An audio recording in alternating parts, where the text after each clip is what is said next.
Welcome back to my another পুচকি blog. দিনটা ছিল 27শে মার্চ আর আজকে না পুচকি করতে করতে একটুখানি বড় হয়ে গেছে ব্লগটা। তোমরা একটু কষ্ট করে দেখে নিও, কিন্তু তোমরা রাগ করো না। আর এই যে সকাল সকাল ফ্রুটি খেতে খেতে আমি চলে এসেছি শ্যামবাজার। এবার এখান থেকে ধরবো আমি আমার একটা বাস, তারপর যাব আমি আমার লোকেশনে। আজকে তো আমার কাজ আছে, বুঝতে পেরেছো তো? আর নিশ্চয়ই এতক্ষণে বুঝে গেছো কোথায় কাজ আছে। হ্যাঁ রে বাবা, আমি আবার প্রিয়াঙ্কা দিদির বাড়ি যাচ্ছি। আর এই যে আমি চলে এসেছি, আর এসে আমি খাচ্ছি। ওদের বাড়ি এলে আমি সব সময় ওদের বাড়িতে এসেই খাই। আমি জন্মে কোনোদিন বাড়ি থেকে খেয়ে আসি না। আমি এমন নির্লজ্জ, রোজ ওদের বাড়ি এসে খাই। তবু ওরা আমাকে কিছু বলে না, কারণ ওরা আমাকে অনেক ভালোবাসে। আর এই যে দেখতে দেখতে আমি প্রিয়াঙ্কা দিকে সাজিয়ে নিয়ে এখন কাকিমার চুল বাঁধছি, কারণ আজকে কাকিমাকেও ভিডিওতে দেখা যাবে। আর এই মেয়েটা তোমাদের কাজ করা দেখালো, ওকে সবাই বকে দাও তো। কিন্তু মেয়েটা না খুব ভালো, ওকে বেশি বকো না কিন্তু। তারপরে এই যে আমরা যত রাজ্যের উল্টা পাল্টা কাজ কইরা এখনো বেরোচ্ছি না, আমরা কিন্তু অলরেডি লেট, তবুও বেরোচ্ছি না। তারপর ফাইনালি আমরা বেরাচ্ছি, দেখো। তাও এখন এই মেয়েটা ভাবছে বেরোচ্ছি। আমরা বড় ব্লগার, বিশাল বড়। কটা সাবস্ক্রাইবার আছে? প্রচুর। আমাদের তো সাবস্ক্রাইবার, আমরা মাসে যা ইনকাম করি তোমরা ভাবতে পারবে না। ভিডিও আমরা বড় লোক, তোমরা গরিব। আমাদের কাজকর্ম দেখছো, আমাদের পকেটে নাই কিন্তু 2 টাকা, কিন্তু আমাদের হাব ভাব দেখছো, আমাদের হাব ভাব একেবারে 2 লাখের মতো। তারপর আমরা ফাইনালি পৌঁছে গেলাম আমাদের স্টুডিওতে। আর আজকে তো প্রিয়াঙ্কা দিদির ফাইনাল লুকটা তোমাদের দেখানোই হয়নি। এটা হলো প্রিয়াঙ্কা দিদির ফাইনাল লুক। তোমরা কিন্তু দেখে জানিও প্রিয়াঙ্কা দিদিকে কেমন লাগছে, বলবে কিন্তু হ্যাঁ ওকে কেমন লাগছে। আর প্রিয়াঙ্কা দিদির লুকটা দেখা হয়ে গেলে চলো তোমাদেরকে একটা ম্যাজিক দেখাই। এই দেখো, টেন টেন। হ্যাঁ, এখন তোমরা বলতে পারো আমি তো নরমাল জামা কাপড় পরে এসেছিলাম, শাড়ি কেন এসে পরে নিলাম। আসলে আজকে ভিডিওটাতে আমারও একটা ছোট্ট পার্ট আছে, তাই জন্য আমাকে প্রিয়াঙ্কা দিদি বলেছিল যে শাড়ি পরে আসতে।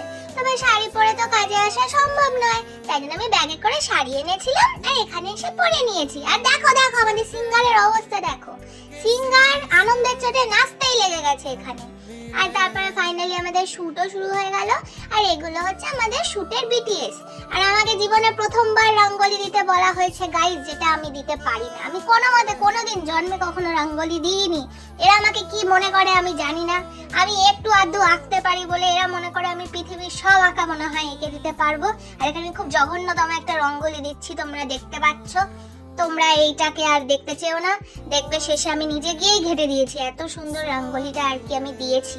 তারপর দেখতে দেখতে আমাদের প্রায় শুট শেষের দিকে, কিন্তু প্রিয়াঙ্কা দিদির শুট এখনো শেষ হয়নি, এখন প্রিয়াঙ্কা দিদিরটাই চলছে। তারপরে এই মেয়েটারে দেখো, আজকে হচ্ছে রামের জন্য শুট, একটা রামের গানের উপরে আমাদের শুট হচ্ছিল। এই মেয়েটা রামকে অবহেলা করে নিজের ছবি তুলতে চলে গেছে। এইখানে এই মাইয়ার নাচন কদন দেখো, মানে শুট শেষ হয়ে গেছে বলে আনন্দে আত্মহারা হয়ে গিয়ে নাচতে লেগে গেছে। যাতো না কেন? তা তুমি তো টিচার, তুমি এইসব গান শিখিয়েছো ওকে? না প্রিয়াঙ্কা দি গানটা ভালো লাগে, মানে যাতো না ওরকমভাবে এক্সপ্লেন করা যাবে না। যাতো না যায়। বয়স কত রে তোর? শুনলে তোমরা এই পুস্কি মাইয়ার কথা শুনলে তোমরা সবাই এই পুস্কি মাইয়ারে চিন্তা রাখো না গো। তবে ও যেমনই হোক মেয়েটা খুব ভালো, খুব ভালো। তোমার মান সম্মান থাকবে না গাইস। এমনিতেই তোমরা ভালো না, তার মধ্যে যদি এইসব তোলে আমার কি হবে? দেখেছো ফাইনালি আমরা সত্যি স্বীকার করেছি যে আমাদের দেখতেও ভালো না, আর আমাদের পকেটে 2 টাকাও নেই, তবু আমরা 2 লাখের মতো অ্যাটিটিউড দেখাই।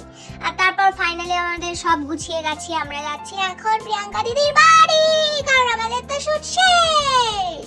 আর উঠে পড়লাম আমরা আবার গাড়িতে, কারণ আমরা যাবো এখন প্রিয়াঙ্কা দিদির বাড়ি।